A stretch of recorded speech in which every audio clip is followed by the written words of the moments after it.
Assalamualaikum warahmatullahi wabarakatuh. Oke, kali ini kita akan membahas ruang kolaborasi pada topik 3 pada mata kuliah perancangan dan pengembangan kurikulum, yaitu tentang aspek pemahaman empati. Dosen pengampu Bapak Irwandi Ansori, SPD, MSI. Halo semuanya, kami dari kelompok 5.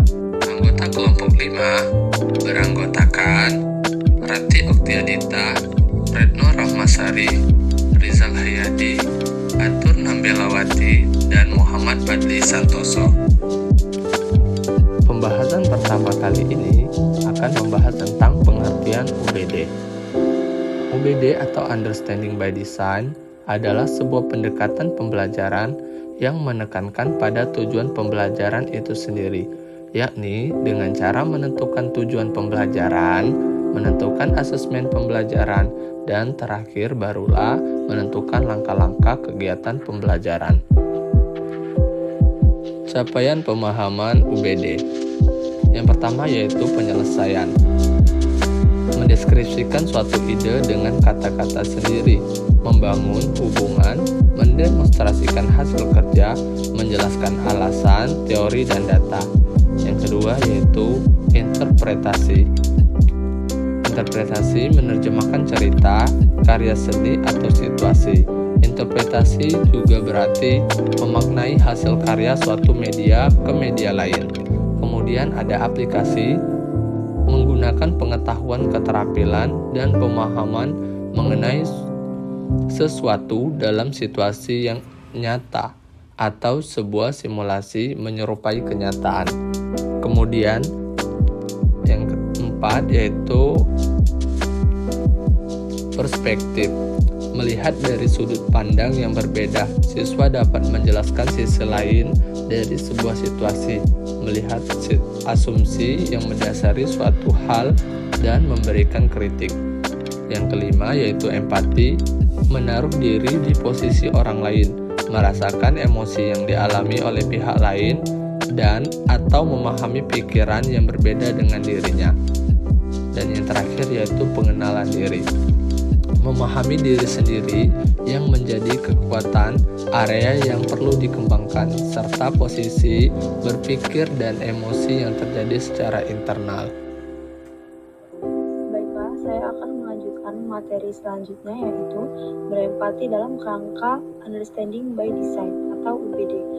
Yang pertama, memahami nilai yang ditemukan dan dirasakan orang lain, masuk akal atau tidak masuk akalnya. Yang kedua, menggambarkan persepsi sensitif berdasarkan pengalaman langsung yang berkaitan dengan masalah belajar. Yang ketiga yaitu tercapainya kemampuan untuk berempati. Baiklah, selanjutnya yaitu kemampuan empati dari peserta didik. Yang pertama, peserta didik mampu menghargai pendapat orang lain, baik teman sebayanya maupun orang yang ada di sekitarnya. Yang kedua, peserta didik mampu meminjamkan sesuatu, misalnya meminjamkan buku, pena, atau pensil dengan teman sebangkunya. Yang ketiga, peserta didik bersedia menjadi tutor sebayanya. Assalamualaikum warahmatullahi wabarakatuh. Baiklah teman-teman, saya Atur Nambelawati melanjutkan penjelasan dari teman saya. Saya akan menjelaskan tentang pentingnya berempati. Menurut Sherlock dalam Asri Budin Fingsi 2014-47, kemampuan berempati merupakan kemampuan untuk paham, tenggang rasa, dan memberikan perhatian kepada orang lain. Strategi penanaman empati. Pertama, dengan pembelajaran kooperatif. Dengan cara ini, kita bisa mengelompokkan peserta didik dengan karakteristik yang berbeda-beda. Strategi kedua, memiliki teman sebaya dan teman lintas usia. Ketiga, dengan penggunaan pendekatan humanistik. Pendekatan ini dapat meningkatkan simpati, tanggung jawab, dan kontrol diri pada siswa. Selanjutnya akan dibahas. Selanjutnya adalah berempati dalam UBD, yaitu bentuk wawasan mengembangkan kemampuan untuk mendapatkan sesuatu yang lain dari luar. Ciri peserta didik berempati adalah yang pertama, mampu memahami pandangan dan memberikan penghargaan bagi orang lain yang berbeda dari dirinya. Contoh konkret, berempati pada mata pelajaran IPS kelas 4 tentang pahlawan nasional. Pada materi ini, peserta didik belajar peristiwa perlawanan pahlawan pada masa penjajah dan perjuangan kemerdekaan. Dalam pembelajaran tersebut, dapat menunjukkan empati peserta didik untuk bisa memahami dan ikut merasakan para pahlawan pada masa perjuangan.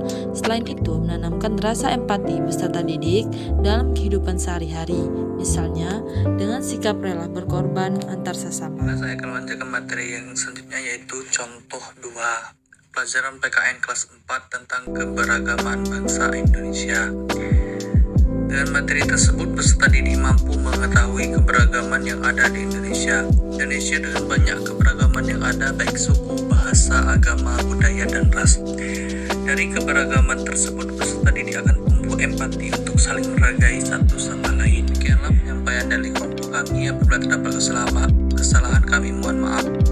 Wassalamualaikum warahmatullahi wabarakatuh.